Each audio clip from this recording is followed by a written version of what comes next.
The Pittsburgh Steelers used their first pick in the 2021 NFL draft to add a running back, a much needed position for the Steelers in the 2021 NFL draft. And honestly, probably the best pick available. You could look at offensive tackle, you could look at center, you could look at JOK, who was still on the board, and say there was talent and there was depth.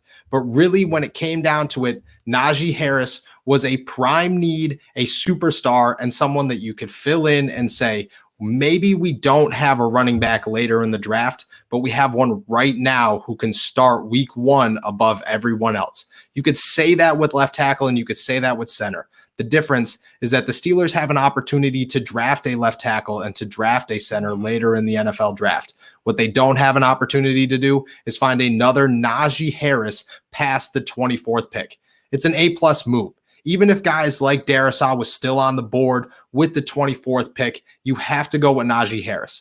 Why? Because a running back fixes so much more than a left tackle. And I get that in the NFL, that's not always true. But right now, for the Pittsburgh Steelers, it is. You have to have more faith in your guys at left tackle in a guy like Chooks than you do in Benny Snell Jr. Therefore, it's easier to replace Benny Snell Jr. than it is to replace Chooks. The Steelers can still find a left tackle in the second and third, like I did say, and they could find a center later in the draft.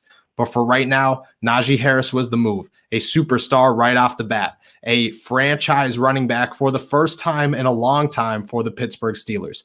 And Kevin Colbert said this in his pre-draft interview. The Steelers, or not the Steelers, running backs who are drafted in the first round usually end up being Hall of Famers compared to running backs who are drafted later in the draft. Najee Harris, he has Hall of Fame potential. And the Steelers just got a guy who should fix their running game, add to their offense, and help Big Ben as much as possible moving forward.